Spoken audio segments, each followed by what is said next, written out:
La sala tenía el clima y el murmullo invisible de una floresta, y estaba atiborrada de muebles y objetos primorosos, cada uno en su sitio natural. El doctor Urbino se acordó sin amargura de la botica de un anticuario de París, un lunes de otoño del siglo anterior, en el número 26 de la calle de Montmartre. La mujer se sentó frente a él y le habló en un castellano difícil. «Esta es su casa, doctor», le dijo. «No lo esperaba tan pronto». El doctor Urbino se sintió delatado. Se fijó en ella con el corazón. Se fijó en su luto intenso, en la dignidad de su congoja, y entonces comprendió que aquella era una visita inútil, porque ella sabía más que él de todo cuanto estaba dicho y justificado en la carta póstuma de Jeremiah de Saint-Amour. Así era. Ella lo había acompañado hasta muy pocas horas antes de la muerte, como lo había acompañado durante media vida con una devoción y una ternura sumisa que se parecían demasiado al amor, y sin que nadie lo supiera, en esa soñolienta capital de provincia donde eran de dominio público hasta los secretos de Estado. Se habían conocido en un hospital de caminantes en Port-au-Prince, donde ella había nacido y donde él había pasado sus primeros tiempos de fugitivo, y lo siguió hasta aquí, un año después, para una visita breve, aunque ambos sabían sin ponerse de acuerdo que venía a quedarse para siempre. Ella se ocupaba de mantener la limpieza y el orden del laboratorio una vez por semana, pero ni los vecinos peor pensados confundieron las apariencias con la verdad, porque suponían, como todo mundo, que la invalidez de Jeremiah de Saint-Amour no era solo para caminar. El mismo doctor Urbino lo suponía por razones médicas bien fundadas, y nunca habría creído que tuviera una mujer si él mismo no se lo hubiera revelado en la carta. De todos modos, le costaba trabajo entender que dos adultos libres y sin pasado, al margen de los prejuicios de una sociedad ensimismada, hubieran elegido el azar de los amores prohibidos. Ella se lo explicó. Era su gusto. Además, la clandestinidad compartida con un hombre que nunca fue suyo por completo y en la que más de una vez conocieron la explosión instantánea de la felicidad, no le pareció una condición indeseable. Al contrario, la vida le había demostrado que tal vez fuera ejemplar. La noche anterior habían ido al cine, cada uno por su cuenta y en asientos separados, como iban por lo menos 2 veces al mes desde que el inmigrante italiano, don Galileo da Conte, instaló un salón a cielo abierto en las ruinas de un convento del siglo XVII. Vieron una película basada en un libro que había estado de moda el año anterior y que el doctor Urbino había leído con el corazón desolado por la barbarie de la guerra, sin novedad en el frente. Se reunieron luego en el laboratorio y ella lo encontró disperso y nostálgico, y pensó que era por las escenas brutales de los heridos moribundos en el fango.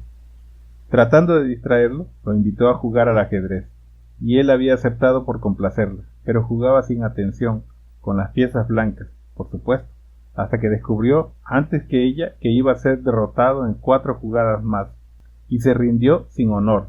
El médico comprendió entonces que el contendor de la partida final había sido ella, y no el general Jerónimo Argote, como él lo había supuesto. Murmuró asombrado. Era una partida maestra. Ella insistió en que el mérito no era suyo, sino que Jeremiah de Saint-Amour, extraviado ya por las brumas de la muerte, movía las piezas sin amor. Cuando interrumpió la partida, como a las 11:15, pues ya se había acabado la música de los bailes públicos, él le pidió que lo dejara solo. Quería escribir una carta al doctor Juvenal Urbino, a quien consideraba el hombre más respetable que había conocido, y además un amigo del alma, como le gustaba decir.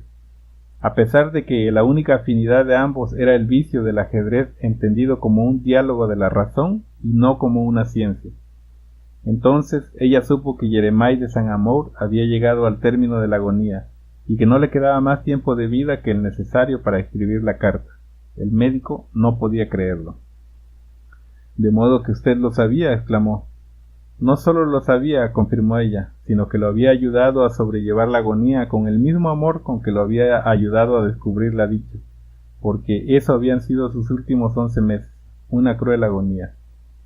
«Su deber era denunciarlo», dijo el médico. «Yo no podía hacerle eso», dijo ella escandalizada. «Lo quería demasiado». El doctor Urbino, que creía haberlo oído todo, no había oído nunca nada igual, y dicho de un modo tan simple. La miró de frente con los 5 sentidos para fijarla en su memoria como era en aquel instante. Parecía un ídolo fluvial, impávida dentro del vestido negro, con los ojos de culebra y la rosa en la oreja. Mucho tiempo atrás, en una playa solitaria de Haití, donde ambos yacían desnudos después del amor, Jeremiah de San Amor había suspirado de pronto: «Nunca seré viejo». Ella lo interpretó como un propósito heroico de luchar sin cuartel contra los estragos del tiempo, pero él fue más explícito. Tenía la determinación irrevocable de quitarse la vida a los 60 años.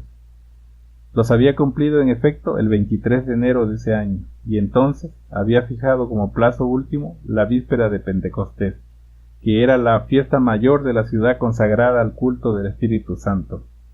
No había ningún detalle de la noche anterior que ella no hubiera conocido de antemano, y hablaban de eso con frecuencia, padeciendo juntos el torrente irreparable de los días que ya ni él ni ella podían detener. Jeremiah de San Amor amaba la vida con una pasión sin sentido, amaba el mar y el amor, amaba a su perro y a ella, y a medida que la fecha se acercaba había ido sucumbiendo a la desesperación, como si su muerte no hubiera sido una resolución propia, sino un destino inexorable. Anoche, cuando lo dejé solo, ya no era de este mundo, dijo ella. Había querido llevarse al perro, pero él lo contempló adormilado junto a las muletas y lo acarició con la punta de los dedos. Dijo: «Lo siento, pero Mr. Woodrow Wilson se va conmigo».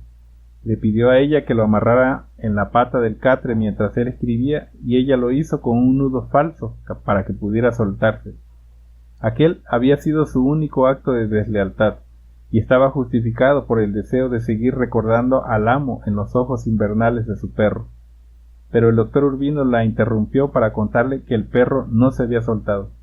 Ella dijo: «Entonces fue porque no quiso», y se alegró, porque prefería seguir evocando al amante muerto como él se lo había pedido la noche anterior, cuando interrumpió la carta que ya había comenzado y la miró por última vez. «Recuérdame con una rosa», le dijo. Había llegado a su casa poco después de la medianoche.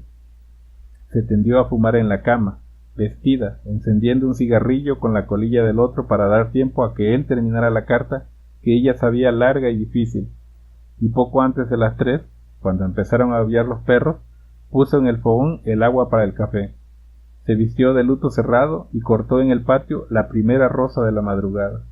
El doctor Urbino se había dado cuenta desde hacía rato de cuánto iba a repudiar el recuerdo de aquella mujer irredimible, y creía conocer el motivo. Solo una persona sin principios podía ser tan complaciente con el dolor. Ella le dio más argumentos hasta el final de la visita. No iría al entierro, pues así se lo había prometido al amante, aunque el doctor Urbino creyó entender lo contrario en un párrafo de la carta. No iba a derramar una lágrima, no iba a malgastar el resto de sus años cocinándose a fuego lento en el caldo de larvas de la memoria. No iba a sepultarse en vida, a cocer su mortaja dentro de estas 4 paredes como eran también visto que lo hicieran las viudas nativas.